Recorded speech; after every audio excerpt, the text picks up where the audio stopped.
You're listening to Ernestly Speaking, the only weekly podcast that covers friends, foes, and anything that goes. And now, for your badass host, Ernest Owens. Hello, and we're back for a new episode of Ernestly Speaking with your host, Ernest Owens. Wow, it's been a week, okay? It's been a lot going on, as always, but oh my gosh, this has been like the Olympics over here. I mean, just one thing after another. And, you know, April has just been quite the month of surprises, good and hectic. I must say, as a journalist, it's been interesting to just see how the news just can go left and go right at the same time, and there's just nothing you could do about it. You know, it's just yeah. So I just wanted to start off by like talking about this thing with Apple Podcasts real quick, because it's been crazy getting my podcast. I did a bonus episode this week. Please check it out if you haven't. It's talking about the Derek Chauvin trial and George Floyd and on all of that. And, you know, this episode, I didn't want to, take up so much of my show talking a lot about the case, because I know that, you know, there's other topics going on. And anytime there is a situation or a moment that I believe is larger than life and must be unpacked and dissected, you know, then there will be a bonus episode. And so, you know, we've only done 2 so far, which was previously the Meghan Markle, Prince Harry royal interview with the Queen, Oprah Winfrey, and this verdict that came out this week on 420. So I just was completely like, I need to like create a whole special episode. And, you know, those bonus episodes are, you know, shorter, but they're just really focused on that topic. And I just want to just go all in, no holds barred. So, you know, that's what happened. But what was interesting was that people were telling me that initially they were uploading issues and things like that with Apple Podcasts. And I was like, what? Because Apple normally is the one that is my main go-to. All of them matter. All podcast hosting sites matter. Okay. Shout out to Buzzsprout and shout out to everyone like Stitcher and the couple listeners that listen to my podcast on Amazon and Pandora. Like I get most of my listeners, you know, the majority of my listeners largely on Apple, Spotify, and Google. Those are my 3 babies. Everyone else, not to say, listen, if you're somewhere out there listening on Stitcher or FirePod or whatever the other ones that are out there, you matter, your listens matter, and I appreciate you for helping me stay on the charts. But, you know, this is definitely a heavily Apple, Spotify podcast triumphant. But the other ones, of course, I listen to. And for those who are not into podcasting or don't download things, you know, I'm on SoundCloud. You could always go to ernestowens.com. Okay. We are a legit website, ernestowens.com, and you can be able to listen to all of my episodes as well on there. So we're everywhere. When I say my podcast is everywhere, it is everywhere. Literally. You can go to spot, you know, all of the major streaming places. Now, the only place I'm not on, which doesn't even count anymore, is Tidal. I'm not on Tidal. So, you know, I mean, but if you got a Tidal account, like you're a certain type of person, which means that you definitely have a Spotify situation. You most likely know how to use SoundCloud, but I'm not on Tidal. And I don't know what's going on with Tidal. I mean, Jay-Z don't own it anymore, so does it really matter? Yeah, I'm not a Tidal person at all. But everywhere else I'm at every other place on the internet. But anyway, Apple Podcast has this new program, this new Apple Podcast Connect. There people are saying something about an Apple Podcast Plus situation. But Apple is just basically creating their own situation for creators. I like it. It's just that getting situated and set up was like a pain in the ass, but I'm kind of in the flow now. My episodes are getting updated. Everything is getting updated in the system. So things should be rolling out fine now at this point. It shouldn't be too much craziness right now But for those people who was trying to listen to the bonus episode, some people got the upload. If they already subscribed, then you already got the notification. You already listened to it, and I see your listens and I see your downloads. Thank you. But for others who were like trying to figure out where to find it and whatnot, all of it's going to be a double. I mean, this is a double week. Plenty of content to go around, and I will be definitely heavily promoting both of the episodes, the bonus episode this week, and of course this lovely episode as well. So don't sweat. It's all good. Everything's fine. So the interesting thing that came up, because I have had some of my listeners ask me about this. So Apple Podcasts is going to start in May a beta testing thing where they're going to like allow creators to create subscriptions, like paid subscriptions. So podcast creators like myself can create subscriptions directly that will go to my account and all of that. And so my accounts and everything I've sent to Apple, everything's being vetted, everything's good. I'm a clear certified creator. I've been creating content on it. Everything looks good. But now I can charge a monthly subscription. People are asking me if I'm going to immediately start doing that. The answer is no. I really love my podcast. I really love the support that it's been getting. I think I'm on like over 15 episodes now. This is episode 16. But if you include the other episodes in the canon, it's episode 19. 2 bonus episodes and a sneak peek episode. But this is episode 16. So I have really been doing this for a minute, but not like a minute. I mean, it's been like we're past quarter 1 and we're in quarter 2 now, but it's not enough for me to feel comfortable charging yet, right? So my plan to do a paid subscription, I'm looking at $4.99 a month, and I'm going to start that January 2022. So a new year, I think a year of Ernestly speaking, because my show officially launched with the sneak peek December 30th, 2020. So now we're in 2021, and I think that if I do this for a year, which I am going to do, that's the one thing I've been committed to this year, is to maintain a weekly podcast. It's like brushing teeth. It's like getting my weekly facial. I will be doing a weekly podcast, and I'm committed to it. It's my therapy. It's like, having a column and doing a weekly column. Like, I maintain certain things. And so the consistency is key. And as a Libra who's consistent, I'm also able to get things done. So I plan to keep doing it. And so that means you all will get over 50 episodes by the end of the year, which means that if you like the content that much, you should be able to, subscribe. I think it's worth something at that point. And so $4.99 a month, like I said, you're getting some of the best content on the planet. You're getting on average 4 episodes, and then bonus episodes that might pop up, right? A lot of things are going to be changing over here in Ernest Media Empire very, very soon. It's going to make you want to invest even more into listening and subscribing. So for the rest of the year, it's going to be free. Don't worry. But in the next year, it will be, it will definitely be a subscription, a monthly subscription.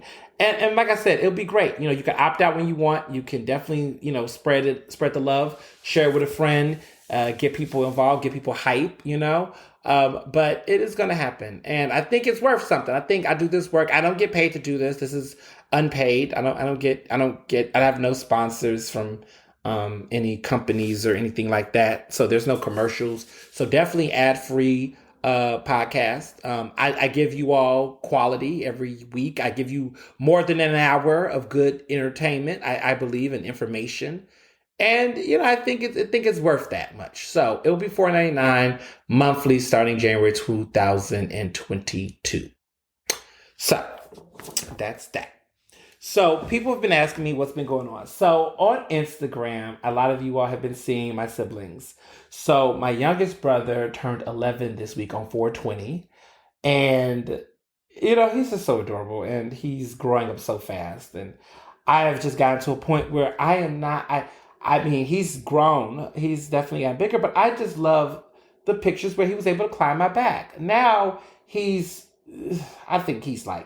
tall. I think he's like 5'9" or or something. He's like 11. He's getting up there. He's growing. I think he grew like maybe 4 inches or something like that in height within the past year. I mean, he's growing, and he lives in Texas, and the dairy and the meat there is of a heavy, high protein content, I would assume, and so of course, people out there are definitely putting some lean and some protein. So I'm super excited. Um, you know, lots of stuff going on, for sure. So very excited. Um, excited for him. He's about to get. I think he's getting ready for middle school now. So middle school is going down. He's a big kid now. I guess that's what they say. I can't accept this, y'all. I'm having a hard time accepting the growth. I remember when he was born in 2010. I was getting out of the house. I was getting out of high school. I was getting ready for college.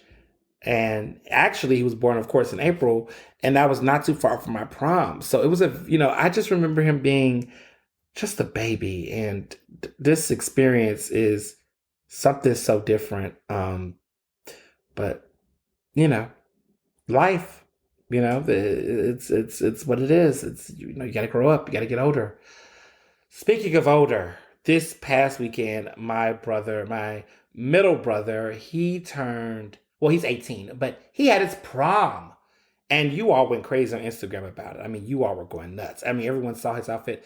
I was impressed with his outfit. You all loved it too. I mean, he wore a tux, this regal blue tuxedo that had like like a nice print pattern, very hip. Michael, was it Michael Kors? No, it was not Kors. No one wears Michael Kors anymore. It was the other guy that everyone likes. Tom Ford bow tie, gold bow tie, and then he had I think Balenciaga belt or whatnot. I mean, so fancy, so fancy. Louboutin shoes with little red bottoms at the bottom, and he just thought he was a star. And he was, and he had a lovely prom date, and she wore a matching dress that shimmered. But people were saying that he stole the show with his outfit because. Listen, I was telling my friends this earlier. I don't remember the boys dressing up too. I mean, boys dressed up very, very flashy for homecoming and for prom. Not flashy. We dressed up. We dressed sharp, right? It was sharp, but we didn't go all out with the prints and everything. At least that's how I remember it. Like I wore all white, and no, I was not the guy with the all white on with the red bow tie and the vest and the. No, I didn't do all of that. That's a different type of snappy. I was in a white tux with a platinum bow tie with the platinum vest and the collar band or whatever they call that thing. That was so weird. I don't know why they make those for tux. But anyway, that's what I wore. The nicest shoes. I looked good. I looked very good. And my prom date, she wore all white as well. We both wore white. And it's funny because you would think based on our look, it looked like we was getting married actually. But we weren't married. We were, just doing our thing. And for those who were nosy, yes, she knew I was gay. I think part of it, like looking back now, okay, so I guess it's been 10 years, so 11 years now, I guess, so I can now tell this story. We're grown now, so grown. We was grown then. I was 18. She was 18 too. So, okay. So I could tell this prom story. So I didn't go home lucky or anything like that, and I don't want to know. I didn't even ask my brother how his prom night ended. I didn't even ask. I'm just not. I don't want to know anything. I assumed that he went home at a decent hour before midnight, and that was that because that's what I did. Because that's what, well. So what happened at my prom, I was the class president valedictorian. I have to always say that because it was so true. And also it just sets the tone for like why I think it was easy. Like I was worried I wasn't out to my family, but I was out to, friends in my circle in high school. And I think my principal knew. Well, I'll keep that to myself. But I definitely know my principal knew. She knew. I think she was a member of the community personally, but I could be wrong. But I think she was. And I also had counselors, teachers, everyone, in the mix. So I wasn't going to prom with a guy when I was in high school. It just wasn't going to happen. And honestly, the guys that I liked, the guys that I, knew well, um, definitely was not the type that would be getting in a relationship or being out. I had a boyfriend in high school. Not at that time. It was a mess. He didn't go to the same high school I went to. But I had my crushes in high school, and there were definitely people I knew. But as far as like publicly going to prom and all that kind of stuff, that wasn't happening. So, and I mean, look at the times. It was 2010. We, just elected a black president, but I was in Texas, and I don't even want to blame it on Texas because I feel like homophobia is everywhere, just like racism. So, but just to put it in this context, I mean, it just was not happening. I'll just say that much. So I went, I just said to myself, I want to go with a pretty girl that I knew that was cute enough in my head. This is me talking with my 18-year-old mind. This is not me talking at 29 years old. So please bear with me. Okay. There's a lot of things I would have not thought then that I know now. So just understand that. But at the time, if I remember well, I wanted someone that was really gorgeous, that complimented me in a way that would not give off the perception that I was gay to my family. And, I think sometimes I mean, the girl I went to prom with, she was sweet, very nice girl. Um, I mean, was she my beer to prom? Yes. But she knew. I mean, we both knew what it was. I mean, it was something like that, okay? But I mean, when she and I went, but I don't know if her mom knew I was gay. I'm not sure. I don't think so. Who knows? But I mean, the perception between both people involved, I think everyone thought, oh, they would be cute together, like, oh, they would be cute. They match together. They flow. They got the same like vibe. So I think that was the energy was giving that if it was something, it would be something. And it's so crazy how life is because like, who would have ever thought we would go on prom together? Because like in middle school and beyond, we kind of like always like torment each other. But like life is, you never know who's gonna be your prom date, right? But we were cool. We're cool to this day. She's doing well for herself. But I was like, okay, I'm gonna go. We went. It was cute. So I remember I didn't go straight to prom. I remember we went to P.F. Chang's for dinner with a group of friends. And then we went to the Gerald Hines water fountain, which was that mile high water fountain in Houston, downtown, that was beautiful. I think it was around Westheimer, I believe. And it was magnificent and huge and golden. And it was, the water was pouring and it was just a beautiful sight. And you have to look this up online. It's a gorgeous man-made water fountain or waterfall. So crazy thing about it is that I was looking there and I remember this moment where I was feeling to myself, I wouldn't say unhappy, but I just was like, I was looking at the couples that were with us and I was just thinking to myself, I wish, what would it be like if I was with a guy and like I could do this like the way I really wanted to. But I couldn't see that at the moment. I felt the wanting, but I would have liked to have done that, but that wasn't just the reality. And I just didn't have the courage to do that. And I just think it just wasn't the time, right? So the crazy part is that I say that detail because that's where I got proposed to 9 years later in 2019 when Barry proposed to me on Christmas Eve, which was at the time 7 years anniversary of my coming out in 2012. So, life is funny that way. So at that time, we went to prom. We had dinner at P.F. Chang's, which P.F. Chang's at the time was like one of my favorite restaurants. And you all know this is like the chain Asian restaurant that's across the country. But I remember it was so pretty. I just remember how pretty it was. But like looking back now, I'm such a like food snob that like I'm like, oh, this is a chain restaurant. Oh, this is corny. I could not go crazy about P.F. Chang's now. But when I was younger, I just thought it was so expansive. I mean, it's kind of like in Philadelphia, like the way that Steven Starr makes Budokan, even though I would never compare Budokan's food to PF Chang's food.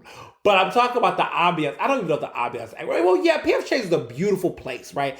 Every PF Chang's that at least I've went to, you would always see that big, huge horse statue up top, and you had these like Chinese sculptures and things outside. I just had this very expansive look, and the ambiance is what it was really selling. But I mean, like I went back to eat there a couple of years ago when my folks was living in Huntsville, Alabama, and I was just like, this is okay. I mean, this is very like this is like Chinese Express Panda. Oh no, Panda Express. With a better quality soy sauce or something. I didn't really feel the amazement and the wildness of it. I know it's in King of Prussia in the Philadelphia area, like, and I was like, oh man, I should go there again. I remember when I had first graduated from high school and I went to Philly for like my first week, and I remember I think we went to IKEA, King of Prussia, to the mall to shop. I just remember we was doing like a huge like tour around Philadelphia in the area. And I remember seeing the PF Chang's and I was so excited to go, but I didn't end up eating there. I ended up going somewhere else. But it's just like moments like that where you just think about the trends and everything like that. It's just, it was, what a moment. I look at the old clothes I used to wear and stuff, the bangles, well, I didn't really wear bangles. I just remember the girls used to wear big, huge, neon, colorful bangles. Like that was a thing. The over the top, wow, like everybody wanted to stand out. I just remember the fashion was people wanting to stand out. That was the biggest like fashion trend. Everybody wanted to look the part. Everybody wanted to look like something. You know, that was the mood. That was the flow. Um, you know, we see where things have been since, but that was the moment. You know, that's to think about. Um, so prom itself, loved it. It was fun. You know, I don't remember much because I just remember it was just a lot of dancing and hors d'oeuvres. And I think we were not there the entire time. We were just so caught up in our own fun that when we finally went, it was like going to a party that was already popping, and like it was grand, and it was like a lot of lights, and we did a really good job. I was proud of the prom. My class board did. We really turned it out. Like I think we had the best prom. And we were a big high school. We had it at our arts, like a museum or theater or something like that downtown. It was like the price of the prom was like 50 some $1,000 or more than that. It was a pricey prom. To rent out the space, I think it was like 50,000 to rent out the space. We raised a lot of money, and the school helped out, of course, to a certain degree. But we bust our butts to have that prom, and I think we had about over 1,000 people that was there. All the plus ones. I had about 1,000 people in my graduating class, so put them numbers together. Probably those who could come, who couldn't come, about 1,800 maybe. It was a lot of people. I had a big graduating class, and so I just remember all of the excitement and the fun and music. So I remember after prom. So this is when it gets a little, I guess, spicy. But at the end of prom that night, she snuck off with a boy. Um, she snuck off with a boy, and I went to IHOP.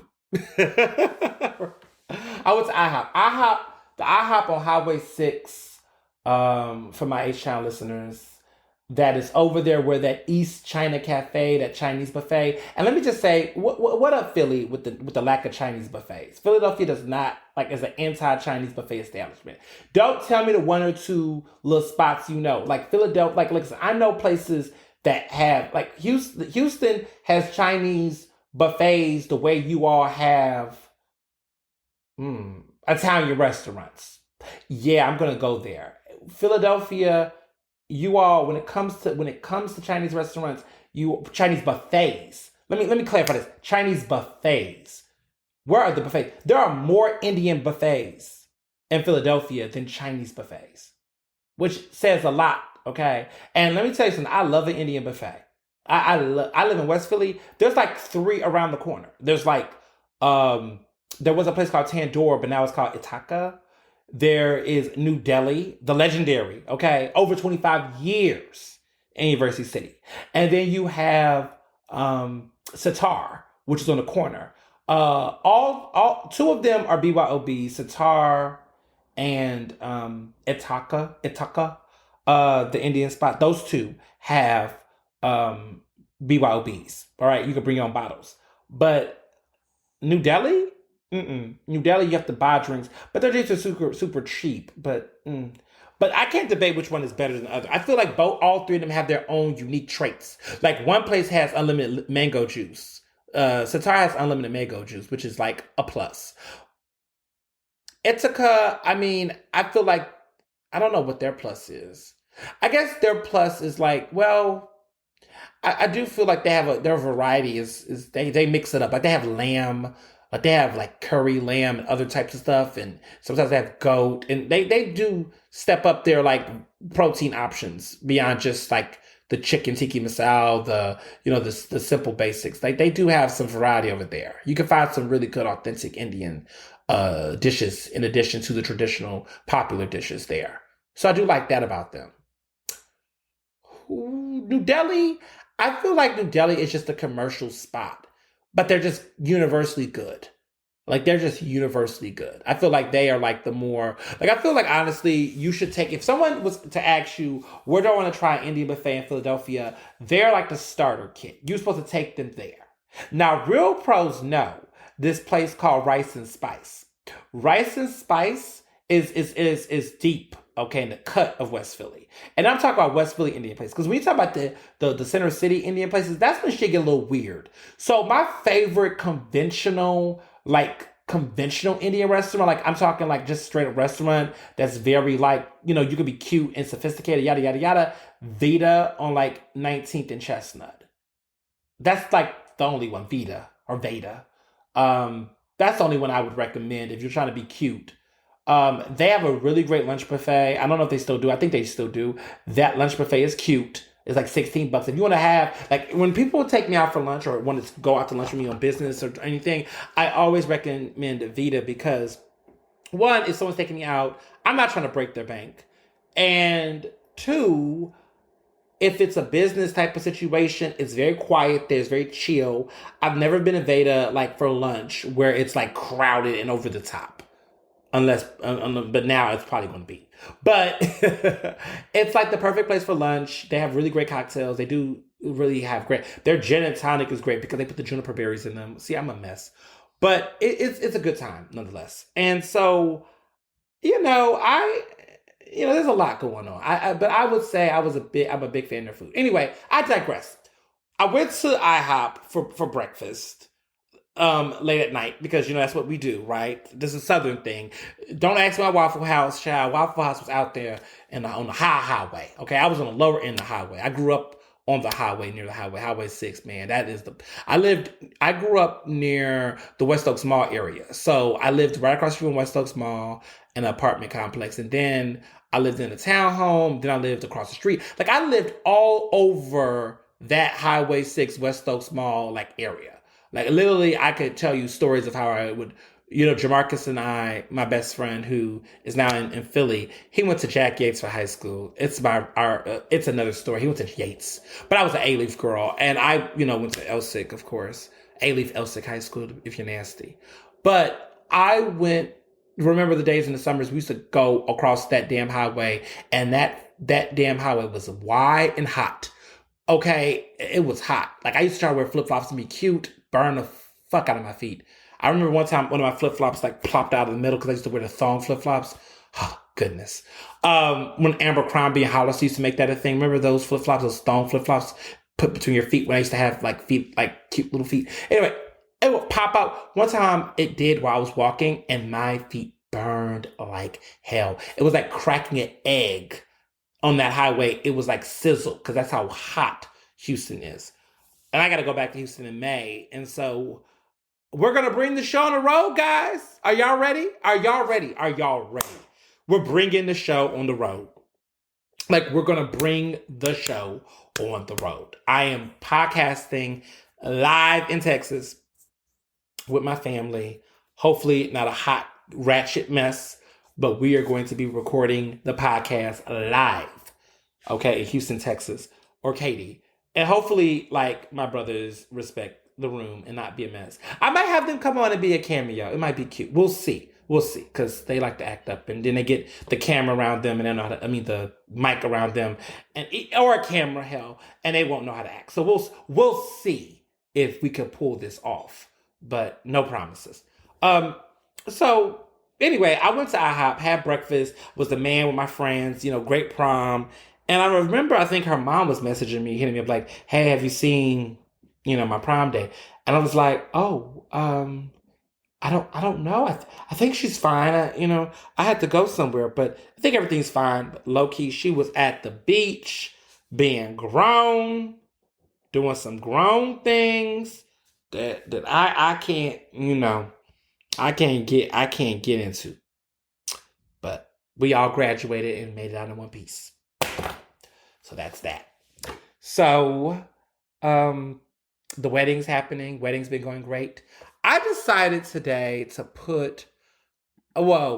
earlier this week, but I decided to put out my vendors list because you all have been, not everybody, let me clarify. You know what? The people that's listening to this podcast right now, you know what? You're probably not these people. So let me back up. Let me check myself before I, cut up about all of this.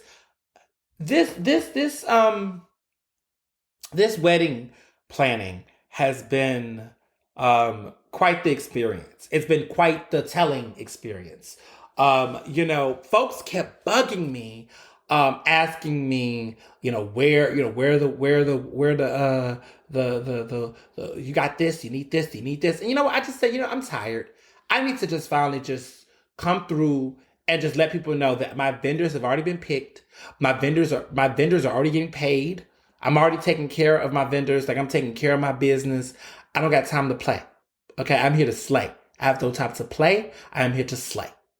So that being said, I was really like, I need to really take this seriously because people are really out here trying me.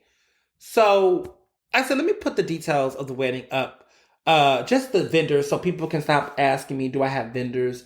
Okay, so let me just break this down. And even for the podcast, for folks that was like, oh, maybe I know someone for his wedding. No, my wedding is fine. Our wedding is fine. Okay, Mr. Johnson and I are fine. Thank you. So here's my wedding.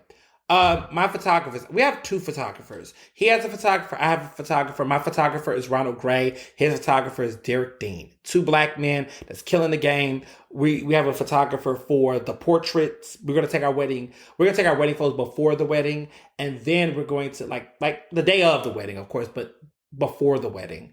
Because I just feel like before the ceremony, once you get to wedding, once I start eating, drinking, sweating, crying, whatever the case is, I don't want to go take photos after that. That's weird. So we're going to do it before. And then we're going to also have an event photographer, which is going to be Ronald, who's going to take pictures of the event in person. We do not have a videographer. We don't want a videographer. We were very adamant on making this an intimate moment for the people that are there. So no videographers. Photographers, but no videographers. Okay. So the planning and design of this wedding. We went with Two Little Birds Planning. We have a day of coordinator, which I talked about earlier on my podcast, early in the episodes, that I needed to have a day of coordinator. And so that was important. So my day of coordinator is coming from Two Little Birds Planning. And there's going to be an assistant with the coordinator. And then, of course, I have my venue. I'm not disclosing my venue. I'm not going to disclose my venue until after my wedding. Unless my mood changed, I'm not going to disclose my venue. I've been very adamant on not disclosing my venue. Because... No. Planning and design. So design is going to be Philly Star Events. Let me tell you about Philly Star Events. I think I talked about them a little bit already, but I just need to just emphasize this. Philly Star Events has got to be one of the best. Okay, so they're doing my lighting, my light production. They're doing my sound production. They are giving me a DJ. My DJ is DJ Joe Brasco. Okay. And everybody, a lot of people in Philadelphia, you might know DJ Joe Brasco. He DJs the major epic events. His sound system works for my venue because that was a thing too. I was like, oh, I'm going to have this DJ. I kept in my head thinking I had a DJ. Child, when I started looking at sound and talking to different folks, there are people coming to me like, Oh yeah, I don't know about, but I could do that. No, no, I can't. I can't not have a confirmation. I need someone who knows how to deliver at that venue. And when I eventually tell you where the venue is, you'll be like, okay, you'll get it. Like you'll say, okay, not anybody's little sound system can be at this venue, so I couldn't play like that, because when I hear songs like WAP, I need the production quality to be loud because I have not been to a function and have heard WAP on speakers. Okay, and Cardi and I are both. I need to hear WAP. I need to hear that from the top. I need to hear the speakers amplified. Okay, I need to hear it loud. I've been wanting that experience. I'll probably hear WAP on the speakers before then, but still, I just need quality. So shout out to Philly Star Events and DJ Joe Brasco. So florals. Nature's Gallery. I've heard good things about them. I like their arrangements for this wedding venue. They're really good with the venue. They're good with table design, other things. I'm really feeling Nature's Gallery. So that's why we just did the florals. So catering and desserts. So our catering is CXRA, which is a great company. They do state-of-the-art food, catering. I mean, they have every type of variety. They're seasonal, good ingredients, good quality. My venue place loved it. And my desserts. So it's going to be a combination of desserts from CXRA. We're going to have light desserts, but my wedding cake will be coming from Cake Life Bake Shop, period.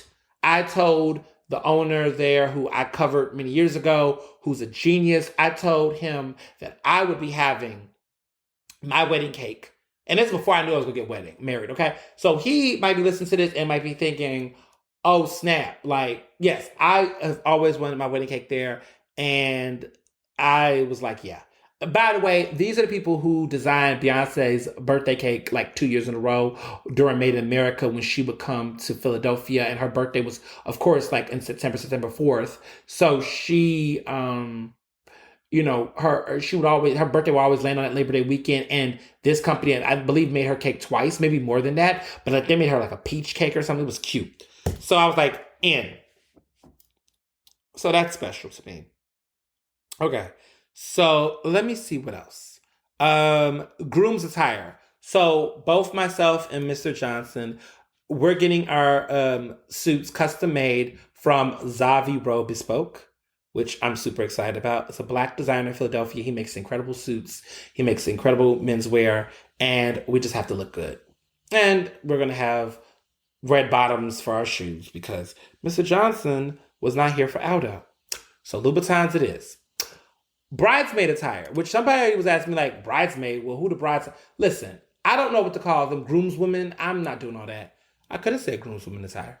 I might actually say groomswoman, groomsmen, groomswoman. I just said bridesmaid. See, I'm so patriarchal, y'all. Help me out. So bridesmaid attire is from David's Bridal, but I'm going to say groomswoman. I think I'm going to change the groomswoman. I like that. Look at me thinking. So, yeah, David's Bridal is, well, the company's David's Bridal, right? So David's Bridal is where the women are getting their dresses. Groomsmen attire is Men's Warehouse, which we talked about last week with grooms people, because men are not the only ones wearing tux at this wedding. Hair and makeup, look, I don't know where the women are getting their hair done, but all the men in my wedding party are getting their haircuts at First Decision. My only decision. First Decisions is like the best. That's where I've been getting my haircut for like the past 11 years. Okay, shout out to Barber. Okay, Ty, Saran. They know who they are, the best. And I am paying for the women to get their face done at Tennessee's Makeup Bar, which is based in Jersey, but it's a Black queer man who does wonderful, fabulous work on women's faces. And I just was like, I gotta have them. And I don't know for personal experience. I asked the girls what they wanted, and they all were like, yeah, this guy is great. He's fabulous. Da, da, da. I said, okay, cool. I'm hearing that it's going to cost $100 to get a face done, y'all. I don't know how I feel. It's 10 women. That's $1,000 for a face. For a face. Listen, that face better be concealed from top to bottom. But he is of quality, and he is worth it. So we'll see. All right. Entertainment, of course, is DJ Joe Brasco. My invitations. Y'all, my invitations came from Zola. And I don't say that funny, but Zola got some really good designs. People don't play around on Zola enough for wedding invitations. I've heard people talk about Zola. Let me tell you something. Zola's been doing it. Okay, they got those cool 50% off coupons, discount cards. they're clean. You just got to get good quality on Zola. See, people get on Zola and they get cheap and they want to play around. Don't play around with that flimsy parchment. Get your ass some real, some real meaty material. So I like Zola. Zola's been good for us. Party favors. We're getting our party favors at Love House, which is Love, and the house is Haus. They make party favors like nobody's business. I'm trying to get some gift bags. We're gonna get some stuff made, so I'm excited about that. And then lastly, photo booth is from Celebrity Booth Inc. I want a really good photo booth. I think photo booths are quintessential for weddings because everybody want to have their moments. It's fun. It's memorable. It's an easy, keepsake. And, honestly, it's just something to keep you preoccupied with. People love a good photo booth. And I do. Every time I go to events, I'm always looking for the photo booth, take pictures of my friends, post on social, show out. And because it's going to be an epic wedding with like over 100 people, I want to have people have an experience. And because it's so local, I like the buzz, I like the attention and everything. So Mr. Johnson is like super enthralled by all this. But yeah, it's going to be fun. So stop spamming me, people. Stop spamming me. All right. So there's been a lot going on, y'all. I want to have a moment to talk about, some Black things. I just want to have some joy. Sometimes my episodes are heavy, and they should be. There are times where they need to be heavy, right? But then there are things where I just feel like we have to take the time to do joy. So for people who reached out to me, checked in on me, given everything that's happened with the Derek Chauvin verdict, of course, he was found guilty on all 3 counts for murdering George Floyd. I wanted to also have a moment to just talk about all of the other things that were going on. And also just updates on that and just in general, because it was, yesterday was a very, April 20th was a very heavy day. And so I didn't want this to be the last thing, on my mind. I didn't want this to be the last time I talked this week on my podcast. The bonus episode is deep and it's strong, as one of my friends described it. And I wanted to talk about, all of the things. So, let me just get this out the way real quick about this. So, white people have been cutting up, but they always cutting up, y'all. They just are at their prime. I knew this was going to happen. I knew white people and corporations was going to start delivering their performative reactions. I mean, here comes the drama, first of all. So Los Angeles Raiders were like, I can breathe, and then, David Axelrod, who is the former Obama advisor, was like, and for now, a nation can breathe again, And then, of course, Blue Cross Blue Shield was like, we must remember Mr. Floyd and the change his death has spurred in the U.S. consciousness. But then, of course, they had to promote themselves and say, Blue Cross Blue Shield companies are committed to doing the hard work moving forward. Okay, great. Shameless plug. But I think the worst reaction, response, statement, for me at least, was Nancy fucking Pelosi, which is the House Speaker, a Democrat. And she's from California, y'all. So, I mean, I just, Nancy, I struggle with Nancy Pelosi. And y'all have heard me talk about her. And normally I'm praising her, but, she just has these moments where she's just, listen, you all remember last year when it was her and Chuck Schumer, and who is he's the Senate leader now. They were out there taking a knee and wearing Kente cloth, reflecting, and just what's the drama? They're just so, oh my God, so performative. Give the people what they want, please. Please. Like, just be better people. One could hope. So, Nancy Pelosi was with the Congressional Black Caucus on April 20th, right after the verdict. And she said, "Thank you, George Floyd, for sacrificing your life for justice. Because of you and because of thousands, millions of people around the world who came out for justice, your name will always be synonymous with justice. Really? Seriously? It's things like this where in my bonus episode, I was just saying, white people, take this moment, just shut up. Like, just, I mean, it's like you want people to say something, but then you just want people to shut up. I struggle sometimes with what I want in responses. Because there's a part of me that's like, I want people to just, specifically white people, I just want them to just, like, be quiet if they're not going to say anything of substance. But then you're like, oh no, we need to see our allies in real time. It's like, I don't think these are allies. This is just what, I don't know what to say. First of all, okay, if you've been living under a rock since May, you would have thought that like George Floyd was like a martyr who was killed on behalf of like his belief in racial justice instead of a man who was actually murdered by the police. Okay? Like her logic would have you thinking that this man, okay, like Floyd, who's a black father, would make a deliberate choice to lie down and let Chauvin like kneel on his neck for 9 minutes and 29 seconds just so the world could witness his death. And you would think he was doing it to like for a necessary evil? Like she really wants to think that George Floyd was like Jesus Christ. Like this person who was someone who chose to die, or accept his death to redeem society's sins.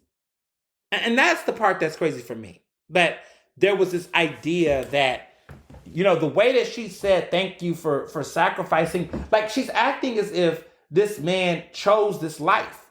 George Floyd did not go to that store that day and think that he was going to die that day in May. He did not think that.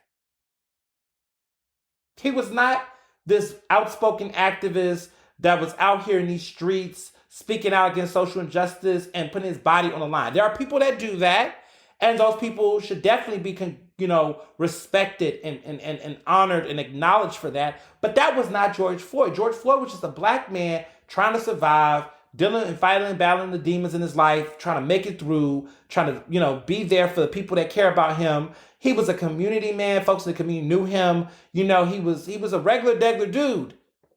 He had issues like every human being do, but he was somebody who deserved to live.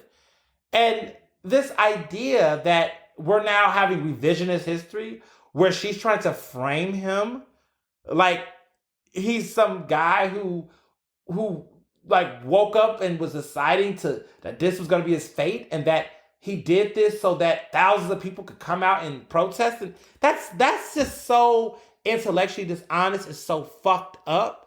And I'm just thinking to myself, like, a black man was murdered in cold blood on camera in front of witnesses. And you're out here acting like this was a staged act of defiance. It wasn't. This was an act of white violence. This was an act of white supremacy. I mean, just like Breonna Taylor, Trayvon Martin, Sandra Bland, Eric Gardner, Tamir Rice, Tony McDade, Oscar Grant, Sean Bell, there's so many nameless, faceless black lives that have gone away too soon. None of these people woke up that day before they died and was prepared to die. Some of them were outspoken. Some of them did speak about injustices. Sandra Bland was definitely someone who was out there talking and speaking truth to power in the ways that she knew. Right? Imperfect people, but people who deserve to still be living. And this is what happens. This is what happens consistently. And it's terrible. I just don't understand, like, why Nancy? Why Nancy? Why are you that white person, Nancy? Why are you that person who, first of all, why is it, like, let's just entertain the fuckery for 5 seconds. Let's just say that, Floyd was an activist and this is what he did. Why must this idea around black people having to sacrifice their lives for this focus that, he had to die for people to quote unquote wake up. I mean, what does this say about our society? What does it say about the validity of those others who died? So was their death not more valid or necessary or lack thereof? What was it their death that just went in vain? And this is the only death that was elevated? I think not. I think George Floyd's death, like Breonna Taylor's death, like Tony McDade's death, reignited a movement that many people began to take for granted, in my opinion. I think a lot of people began to think that Black Lives Matter, not the organization, because the organization has its own issues and its own flaws. Okay? Trust and believe that. We're definitely going to talk a little bit about that. But we're seeing situations where we're not we're not having the same conversations. We're not having the same reflections. We're not thinking intersectional about how this movement has meant something different to different people. Did George reignite it for some people? Sure.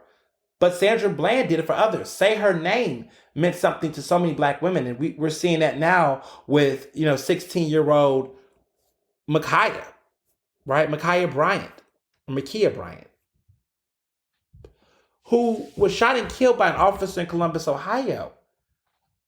I mean, do anyone think that she wanted her life to be taken away so that her name will, quote unquote, always be synonymous with justice? No, I don't think that was the case either.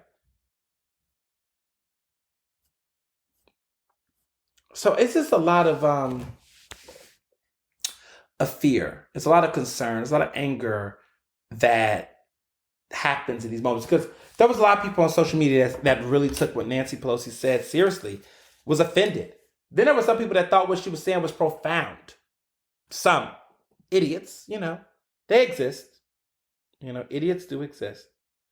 But there were some who really thought Pelosi was saying something that has some type of real fire to it, some real to it.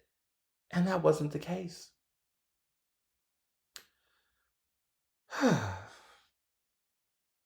What can you do?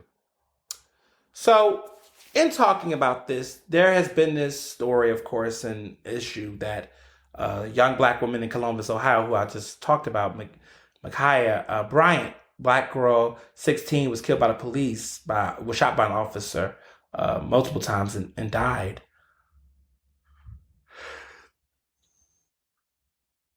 There's been a lot of people look at the video, because now videos have become the thing. Everybody has a video. Everybody. You can't not have a video nowadays. Video is like the new currency of a crime. It's almost like a pics or it didn't happen. Video or it didn't happen.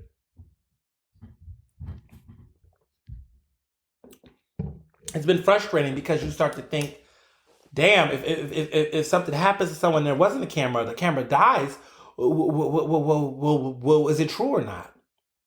Because we've now treated, this type of stuff like it's a, oh my goodness, how would I describe it? It's almost like a damn show and tell. Who's coming to class with who's got footage for us to see? Who's coming to class with the latest footage? It's very show and telling, and it's become frustrating because we are in a society now where people don't believe people unless they see this quote unquote proof. And it's been hard, looking at people, not validate other people's experiences based on that. It's been interesting to see that cultural change, that now we're in a society where people don't believe people unless they see quote unquote receipts. That's hard. That's been a hard pill to swallow, to see that happen. But, tis is life. This is the world we're in. This is the world that demands receipts. They demand it. If you don't have this experience, if I don't see these receipts, then people don't believe it exists. And that's how we're starting to determine who matters in this world and who doesn't. I've thought a lot about that lately, about just how much we have placed these definitions and these standards on what matters and who matters based on who has what. But the craziest thing though, and this is what has been frustrating, there's been a lot of internet trolls who just don't like black women. The misogyny noir is real, right? They hate black women. There's just men who are always going to find fault with black women, specifically to dismiss them. There's been a lot of people like, look at the camera. She pulled out a knife on a girl. She was trying to stab a girl, and this happens. And my thing is that we've seen white boys with AKA rifles that then literally shot up entire grocery stores. I mean, recently there was a shooting at a grocery store. They literally took that man who murdered someone, Dylan Roof, right? Kyle Rittenhouse, right? That was acting in what he considered an act of self-defense. But all of those men, okay, mind you, Ma'Khia didn't kill anyone, okay? Ma'Khia Bryant did not kill anyone. Was she acting out erratically? Did she have a weapon on her? Yes.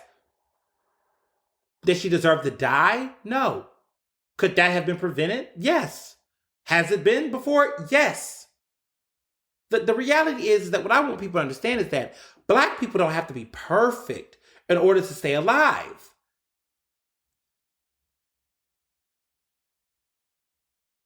I think it's interesting that when these white men, right, who do commit violent acts, that do kill tons of people, they live. Police do not shoot them dead. They preserve their bodies. They nourish their bodies, right? Dylan Roof was given Burger King after shooting up innocent black people in a church. A church. Find the fucking humanity. The humanity was all there. The humanity was there. Since people have to express their humanity in court, right? The fact that we have to do that, right? But like, he killed people in a church. Kyle Rittenhouse killed people. Call himself an activist. Call himself this guy speaking truth to power and feeling this need to defend.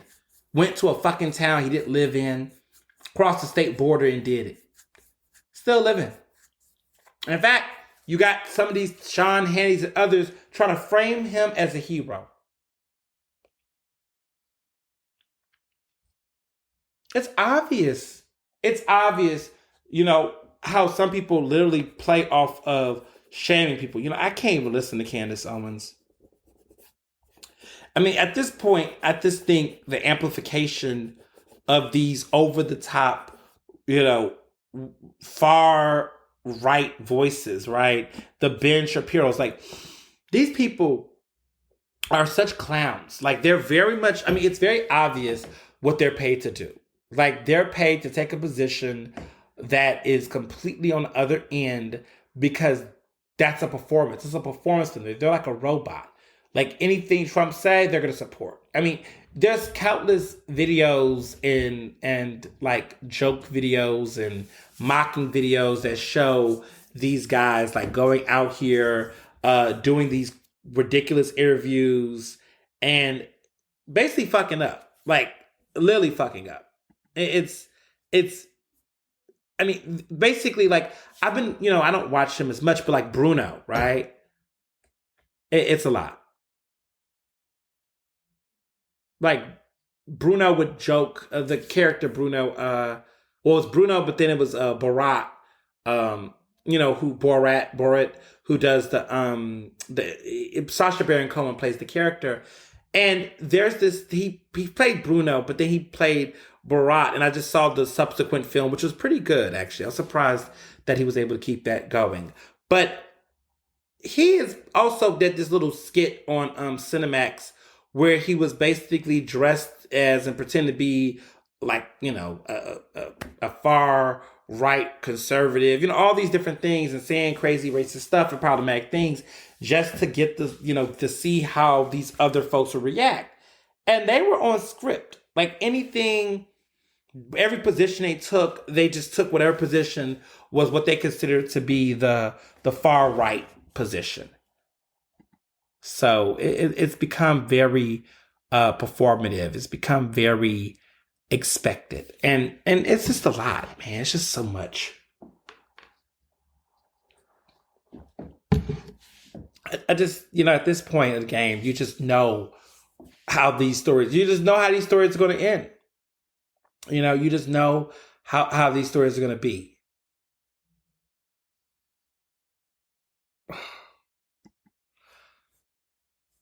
So, and more, I guess, intriguing news because I could go on about white supremacy all day sometimes, but some of the most interesting thing,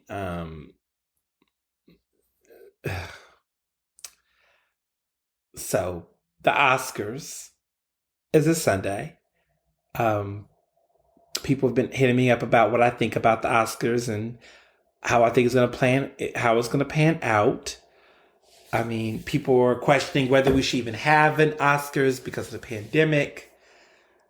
I'm perfectly excited. You know, um, but okay. So let me just say this: I'm super excited about the Oscars. I know people have had their critiques about it. I think I know various nominees. I think that Best Picture is going to go Nomadland, but don't sleep on Minari. I think David Kaluuya is going to get Best Supporting Actor. I hope he wins an Oscar. I can't tell you how much I've wanted him to win an Oscar for a long time. He's so cute and so talented and just the perfect guy for the role. And hopefully he gets it. Best Supporting Actress, I must say I saw Minari, and I think that the elder Asian actress in the film who plays the grandma um, is gonna, has a chance of winning. I really think, Yoon Ya Jung is predicted to win Best Supporting Actress. And people are really predicting she's gonna win. And I mean, she kills it. I think she is. But I have a soft spot for Glenn Close, and I really want Glenn Close to win, personally. So I think Best Supporting Actor, Best Supporting Actress is locked in. I thought a lot of people thought Amanda Seyfried from Mank was going to take it, but Mank has just not been pulling really any major wins. And it should. It's like a boring Netflix film. It's very black and white. It's very blah. Even has the most Oscar nominations. It's just very, like, not really that liked. I mean, it's getting nominations, but it's just one of those, like, it's gonna always get something. But I don't know if people are really feeling it like that, to be honest. I wasn't. I don't really care much about the film. A lot of people are asking. First of all, it's a Hollywood movie about Hollywood. So anytime that happens, like Once Upon a Time in Hollywood, all the Hollywood movies about themselves tend to fare off well. So there's that on that. Best actor is Chadwick Boseman. I mean, he's gonna get it. He's gonna be the first black actor to get an Oscar for Best Actor posthumously. I mean, yeah, it's just gonna happen. People think, oh, maybe Anthony Hopkins and The Father, might pull it off. He's not. I don't see that. I think he won at the BAFTAs, which is the British film Academy Award, like the British Oscars is the BAFTA awards. That's just British. The British love, they love themselves. I don't see it. Best Actress. Honestly, this is the race to watch, hands down. I don't know who can get. I don't know. I don't know who can get it, man. Who's winning Best Actress? I can't tell you. I can't tell you. Every time I think I know, I get it wrong. It's best. It's some records here. There's a lot of stuff. You know what I'm saying? People are just saying that the odds indicate that people are still pushing that Carey Mulligan is going to win. But she hasn't won anything so far.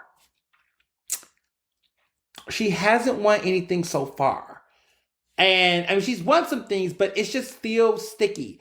Like, you got Frances McDormand in there. You got Andra Day, who should be happy she's nominated. I just don't see it. Vanessa Kirby, Piece of Woman. It's a great role, but it just doesn't. It's just not strong enough.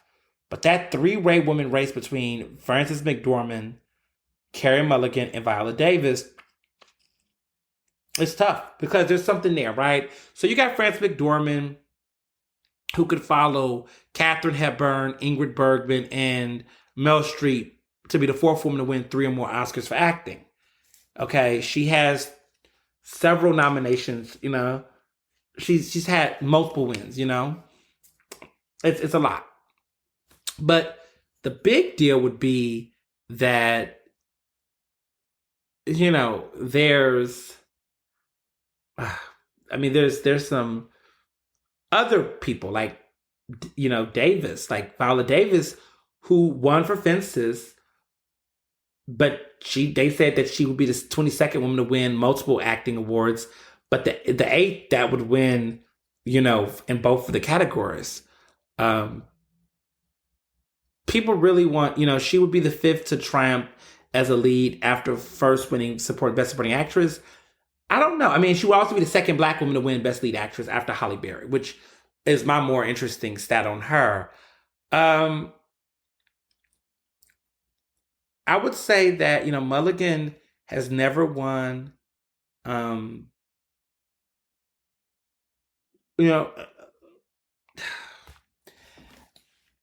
Mulligan has never won an Oscar before. She's the only, it's a lot. You know what I'm saying? So it's a lot. So I'm trying to figure out what the tea is. I'm really trying to figure out what the tea is. I really want Viola Davis to win. To be honest, I can't hold myself. I want her to win so bad. I want her to win. She has to. I think I want her to win more than Glenn Close. That's how I feel about this. You know what I'm saying? So I just I want her to win so bad. I just need it to happen. So, mm, mm. That's all I'm gonna say. All right, all right. That's it. Best director. Chloe Zhao for Nomadland. Second woman of color to win it. Well, first woman of color to win it. Second woman ever to win it. And that's after, of course, the incredible Hurt Locker with Catherine Bigelow, who's the director. I don't know. Best animated film will be Soul. So, y'all know how I feel about Soul. Or did I tell you how I feel about Soul? I don't know. I have thoughts about Soul. I just feel like, Disney and these characters, man. Can we keep a Black character in an entire film that does not have to change into some type of inanimate object, an animal or a spirit or something? Can I just have Black characters that stay like Black characters? You didn't see Pocahontas turning into, well, you just see, we watch Pocahontas, you just see Governor Ratcliffe Pocahontas was not Black. Everybody kept saying she was Black. She was Native American. Okay? But like in Beauty and the Beast, you didn't see Belle turning into something. She stayed the same. Now the Beast turned into an animal. He switched in and out, but that was because the story was called Beauty and the fucking Beast. While we have original films where all the Black characters turn, the Princess and the Frog. You have all these films. Damn it. Little Mermaid was still a human. She had a little fish tail. She transformed to a human. But what about, films like Hercules, where, Hercules got to pretty much stay Hercules. Or the Hunchback of Notre Dame. Quasimodo stayed stuck as a hunchback. I just feel like Black-centered Disney films, there's always evolution. Like Tarzan. Tarzan didn't turn into an ape. He was ape-like. He was son of man, like Phil Collins sung in the soundtrack, but he stayed a human.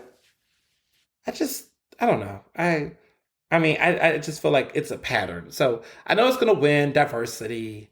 Um, it'll be interesting. Best original song. I don't really have a dog in the race. I like her, and that song for Judas and the Black Messiah is pretty dope. But I would like to see Leslie Odom Jr. win an Oscar because I want him to get close to EGOT. He's already got an Emmy. He's already got a Grammy. He's already got a Tony. Is this it for him? Is this will be? I don't know. Let me see.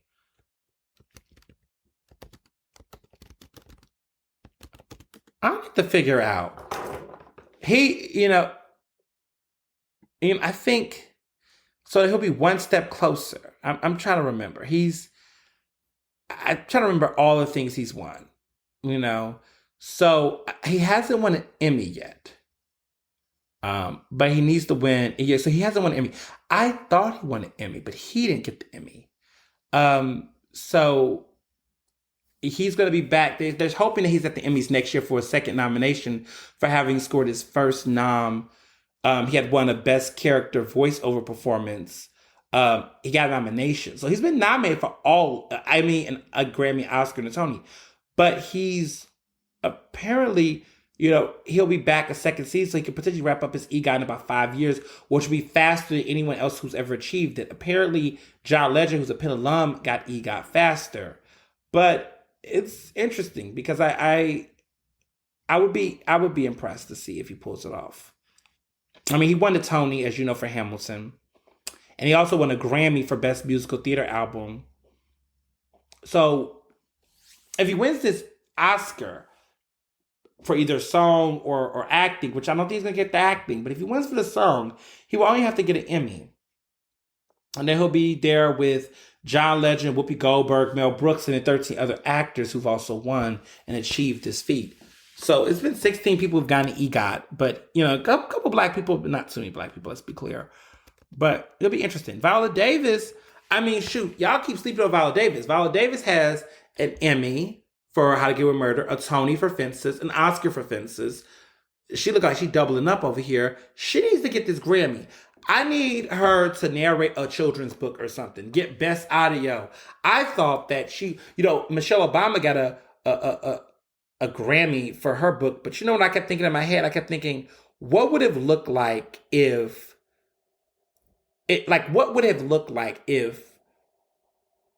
Viola Davis narrated her book? What would it have looked like? I'm very curious. I would have loved to see how it would look if she would have got it. If she would have got the award. If she would have completely just narrated, becoming, and that would have been her success story. I just think about that all the time. I don't know. Viola Davis got a Grammy in her somewhere. I don't know if she can sing. I mean, she didn't sing for Ma Rainey's Black Bottom, y'all. Those were not her vocals. Somebody else sung those parts. But she looked good, lip syncing.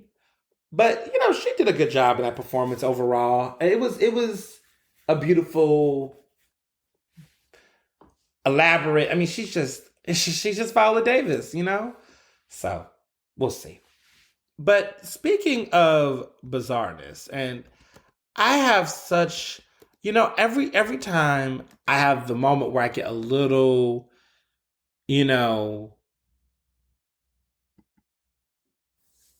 somewhat empathetic about this woman, I always get annoyed with her.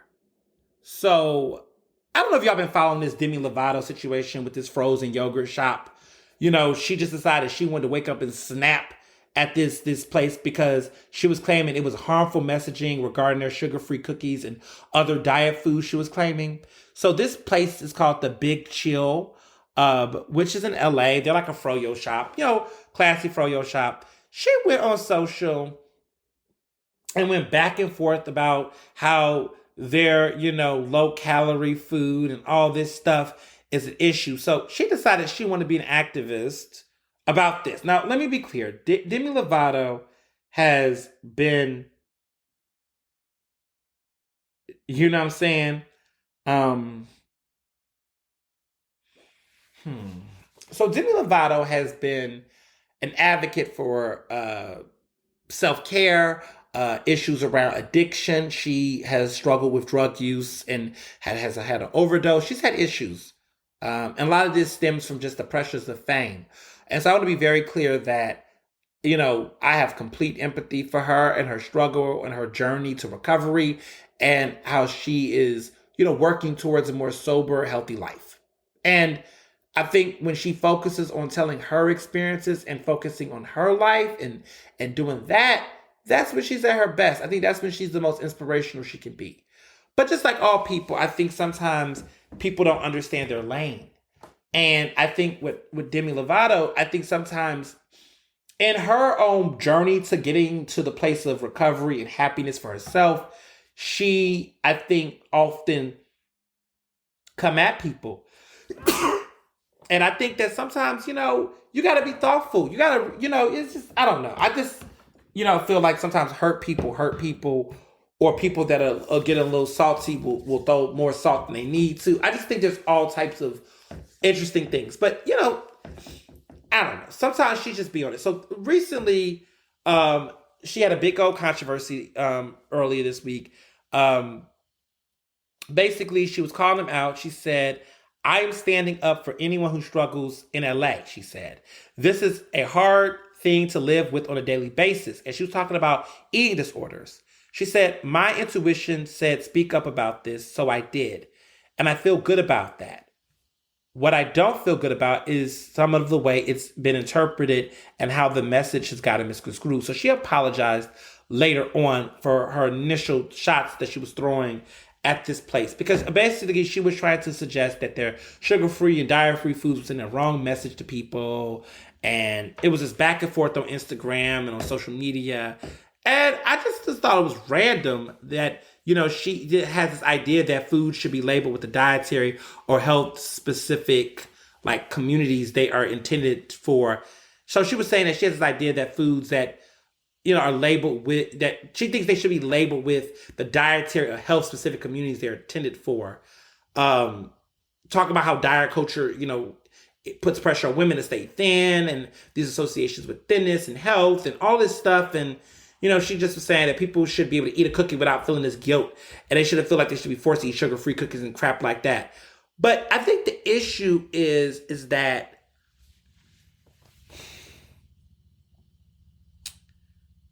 I don't know. Goodness.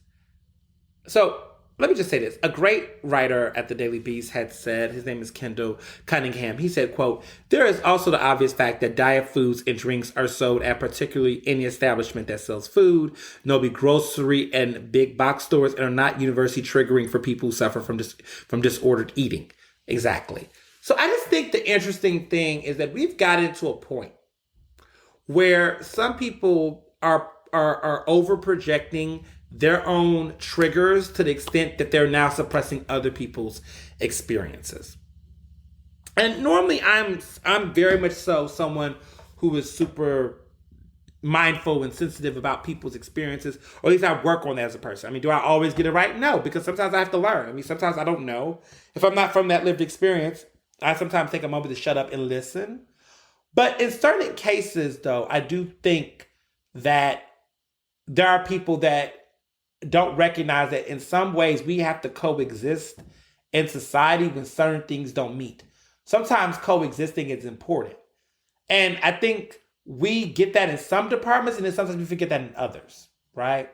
So there are people who, I tell people that I believe that folks who have different religious beliefs and faiths, listen, you're entitled to practice your faith around yourself.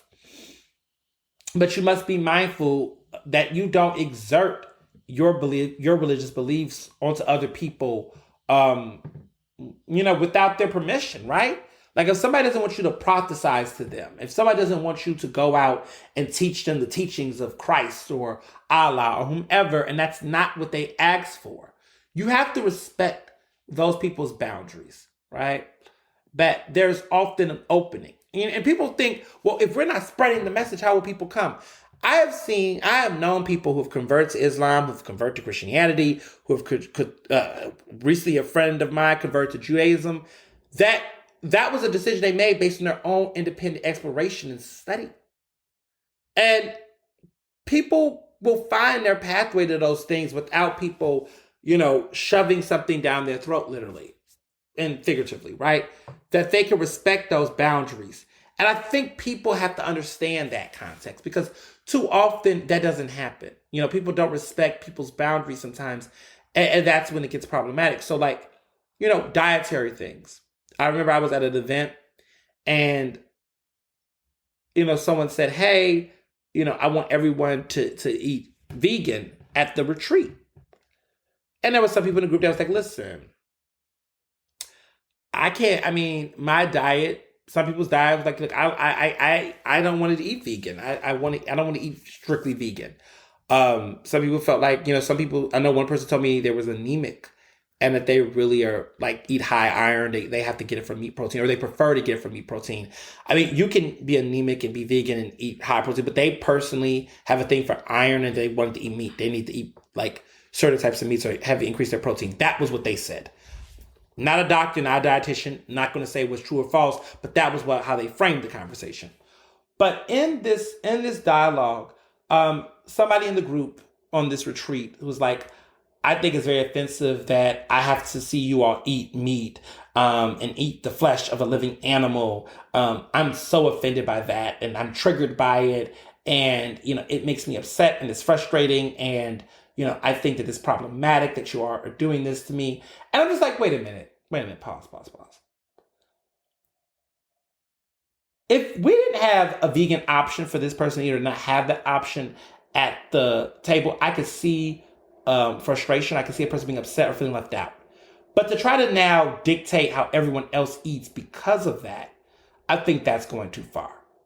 So I think there's got to be limitations on, not limited, but there's got to be wiggle room for individual situations to which people can coexist. It's one thing to be homophobic. It's one thing to have a different dietary preference. And I think that sometimes people will overextend or over-justify or over-regulate the actions of other people to suit their own personal taste and interests. And I think sometimes people cross the line. And so in this situation with Demi Lovato, I think the issue is that she has an eating disorder, and that's a very unfortunate situation to be in. I've never had one, but I think to suggest that all of these products that serve multiple purposes, that do different things for different people, that you're looking at them only as triggers for you and you. Speak for yourself. And I think that's the problem, is that too often people will have their own triggers, their own quirks, their own things that they don't like. And then they will say, you know what, I'm going to take this and I'm going to make this represent everybody's issue. So I speak on behalf of all people with eating disorders. Stop having this. Well, listen, I have peers of mine that have eating disorders. They have never, around me, spoken about or shared this issue with this concept around food, diet food, or whatnot. I think, like I said before, sugar-free is different. There are diabetics out here. There are people out here who do want to eat a cookie and really cannot eat the sugar. There's people out here who are not just on the keto diet or whatever. I've done keto, but it's some people that just actually really cannot eat the sugar. Their insulin cannot handle it. There's some people that, can't have to eat things gluten-free. I have a close friend who I go to dinner parties with, and every time we do BYOBs at Italian restaurants at dinner parties, I have been mindful that there is gluten-free options for pasta so that this person can definitely be able to eat because of their condition, celiac disease, I think it is. And I just think you got to respect people. You got to respect people's, create that. So for me, it's not about leaving people out, but it's also making sure you don't dominate and dictate. Because a lot of people use the word trigger a lot.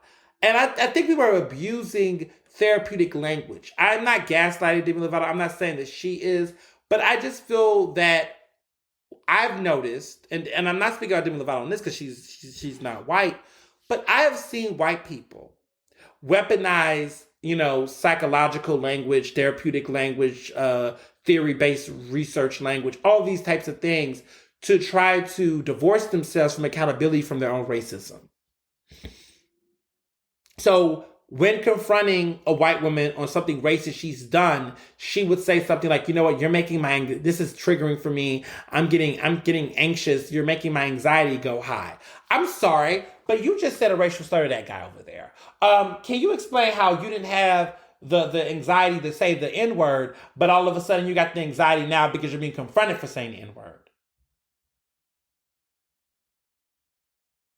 So we got to be very thoughtful about how people are weaponizing fragility, because a lot of this is white fragility. A lot of this is personal insecurity. A lot of this is people projecting on others. And sometimes you just got to tell people to cut the bullshit. Or tell people to use I statements. Or tell people to speak for their fucking selves. Because I've been in situations where I have definitely seen and experiences with white people where they have tried to deflect conversations because they didn't want to be called out, or they didn't want to have to confront something very problematic they said. I remember there was a girl who made a joke about me when I was at Penn, when I was undergrad, and was just teasing me. She did a monkey type of gesture, and I said, excuse me, why are you comparing me to a monkey? Why are you like hitting on your chest? Like, what are you doing? Why is that funny? But I had a serious face. Imagine me with my serious face, looking at her like, what the fuck? And that pause, and my lips pursed, and my eyes shot, looking, eyebrows down. Right. Imagine that face. So she begins to stutter. And then I say, don't stutter. Don't stutter. I'm asking a question. I'm asking you a question. Why are you doing this? What made you think that was a good idea? See, I ask questions. And sometimes the questions can be very inquisitive as fuck. And maybe sometimes it feels like a person's being indicted at the grand jury. They feel a lot of things. But I was like, no. What's good? What's funny? What's funny? What's good? And in this moment, in this hesitancy, she says, you know, it's a big misunderstanding. I'm so sorry. I'm not a racist. All of the mumbo jumbo. And I was like, well, I'm not saying you're racist, but I want you to know that your behavior. She's like, oh my God, I can't take this. Like, I'm sweating. I'm so nervous. Like, my anxiety's high. Can we talk about this tomorrow? I'm so sorry. I have to go. And she left.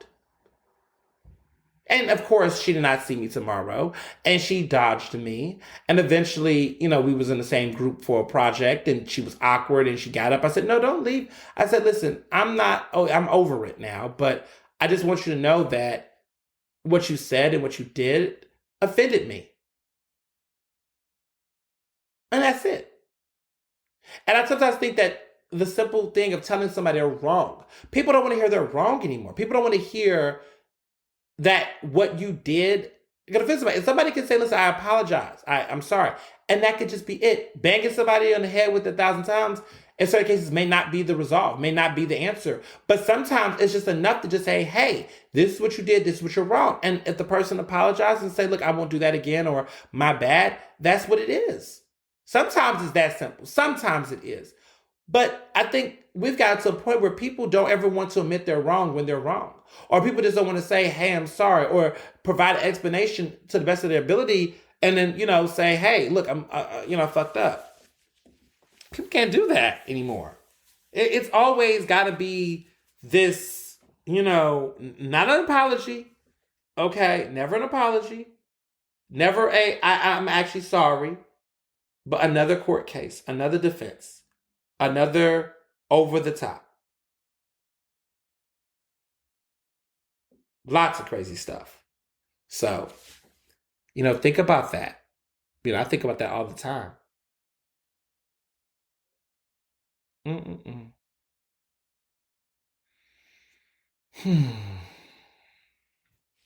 So I'm wrapping this up.